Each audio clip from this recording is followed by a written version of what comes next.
Hello, ഇന്ന് നമുക്ക് ഓണസദ്യ സ്പെഷ്യലായിട്ടുള്ള കാളൻ്റെ recipe കണ്ടു നോക്കാം. കുറുക്ക് കാളൻ വളരെ എളുപ്പത്തിൽ കുക്കറിലാണ് നമ്മൾ തയ്യാറാക്കിയെടുക്കുന്നത്.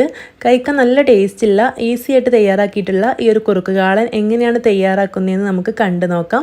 അപ്പോൾ ഇതിന് വേണ്ടിയിട്ട് കുക്കർ ഗ്യാസ് സ്റ്റോപ്പിൽ വെച്ച് കൊടുത്തിട്ടുണ്ട്. ഇതിലേക്ക് ചേനയും പച്ചക്കായാണ് ചേർത്ത് കൊടുക്കുന്നത്. അപ്പോൾ ഇതുപോലെ കട്ട് ചെയ്തെടുത്തിട്ടുണ്ട്. ഓരോ കപ്പ് വീതമാണ് എടുത്തിട്ടുള്ളത്. അപ്പോൾ അത് കുറച്ച് അളവിൽ ഞാൻ തയ്യാറാക്കി എടുക്കുന്നുള്ളൂ. കൂടുതൽ വേണമെങ്കിൽ നിങ്ങൾ അനുസരിച്ചിട്ട് കൂട്ടിയെടുത്താൽ മതി കേട്ടോ. അപ്പോൾ ഇത് നമുക്കൊന്ന് വേവിച്ചെടുക്കണം. അതിനായിട്ട് ആവശ്യത്തിനുള്ള ഉപ്പ് ചേർത്ത് കൊടുക്കാം. ഇതിലേക്ക് 1 ടീസ്പൂൺ കുരുമുളക് പൊടി കൂടെ ചേർത്ത് കൊടുക്കാം. ഇനി ഒരു 1/2 ടീസ്പൂൺ മഞ്ഞൾപ്പൊടി ചേർത്ത് കൊടുക്കുന്നുണ്ട്. ഇത് വേവിച്ചെടുക്കാൻ വേണ്ടിയിട്ട് വെള്ളം ഒഴിച്ചു കൊടുക്കാം. 1 കപ്പ് വെള്ളമാണ് ഞാനിവിടെ ഒഴിച്ചു കൊടുക്കുന്നത്. ഇതിലേക്ക് എരിവിന് ആവശ്യമുള്ള പച്ചമുളകും കൂടെ ചേർത്ത് കൊടുത്തിട്ടുണ്ട്. എന്നിട്ട് നല്ലപോലെ ഒന്ന് മിക്സ് ചെയ്തെടുത്ത ശേഷം നമുക്കിതൊന്ന് അടച്ചു വെച്ചിട്ട് 2 വിസിൽ വരെ വേവിച്ചെടുക്കാം. ഇനി ഇതൊന്ന് വെന്ത് വരുന്ന ആ സമയം കൊണ്ട് നമുക്കിതിലേക്കുള്ള അരപ്പ് തയ്യാറാക്കിയെടുക്കാം. അതിന് വേണ്ടിയിട്ട് മിക്സിയുടെ ജാറിലേക്ക് 1 കപ്പ് തേങ്ങ ചിരവിയത് ചേർത്ത് കൊടുത്തിട്ടുണ്ട്. അതിലേക്ക് 1 പച്ചമുളക് ചേർത്ത് കൊടുക്കുന്നുണ്ട്. ഇതിലേക്ക് 1 ടീസ്പൂൺ ചെറിയ ജീരകം ചേർത്ത് കൊടുത്തിട്ടുണ്ട്. 1/2 ടീസ്പൂൺ മഞ്ഞൾപ്പൊടി കൂടെ ചേർത്ത് കൊടുത്തിട്ടുണ്ട്. ഇത് നല്ല പേസ്റ്റ് രൂപത്തിൽ അരച്ചെടുക്കണം. അപ്പോൾ അതിന് വേണ്ടിയിട്ട് കുറച്ച് വെള്ളം കൂടെ ചേർത്ത് കൊടുക്കുക.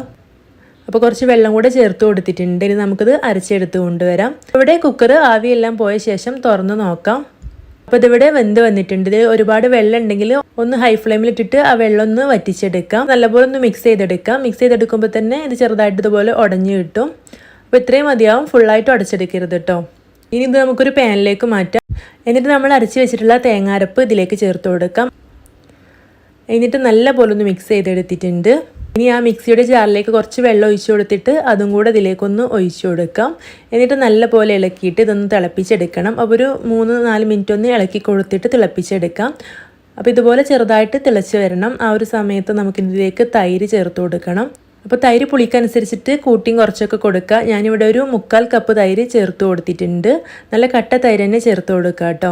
ഇനി നല്ലപോലെ ഒന്ന് മിക്സ് ചെയ്തെടുക്കാം. തൈര് ചേർത്ത് കൊടുത്തു കഴിഞ്ഞാൽ പിന്നെ തിളച്ച് പോവരുത്. നല്ലപോലെ ഒന്ന് മിക്സ് ചെയ്ത് ചൂടാക്കി എടുത്താൽ മതി. ഒരു പാന് ഗ്യാസ് സ്റ്റോപ്പിൽ വെച്ച് കൊടുത്തിട്ടുണ്ട്. ചൂടായി വരുമ്പോൾ അതിലേക്ക് വെളിച്ചെണ്ണ ചേർത്ത് കൊടുക്കാം. ഇതിലേക്ക് 1 ടീസ്പൂൺ കടുക് ചേർത്ത് കൊടുത്തിട്ടുണ്ട്. കടുക് ഒന്ന് പൊട്ടി കഴിയുമ്പോൾ ഇതിലേക്ക് കുറച്ച് കറിവേപ്പിലയും 2 വറ്റൽമുളക് ഇതുപോലെ പൊട്ടിച്ചും കൂടെ ചേർത്ത് കൊടുത്തിട്ടുണ്ട്. ഇത് നന്നായിട്ട് മൂപ്പിച്ചിട്ട് നമ്മൾ ഉണ്ടാക്കി വെച്ചിട്ടുള്ള കാളനിലേക്ക് ഇത് ചേർത്ത് കൊടുക്കാം. അപ്പോൾ ഇത്രേ പണിയുള്ളൂ. നല്ല രുചിയുള്ള കുറുക്ക് കാളൻ ഇവിടെ റെഡി ആയിട്ടുണ്ട്. അപ്പോൾ ഈ ഒരു ഓണത്തിന് എല്ലാവരും ഇതുപോലെ തയ്യാറാക്കി നോക്കണം. റെസിപ്പി നിങ്ങൾക്ക് ഇഷ്ടമായിട്ടുണ്ടെങ്കിൽ ലൈക്ക് ചെയ്യാനും മറക്കരുത്. അപ്പോൾ ഇതുപോലുള്ള ഈസി ആൻഡ് സിമ്പിൾ റെസിപ്പീസൊക്കെ ആയിട്ട് വീണ്ടും കാണാം. Thank you.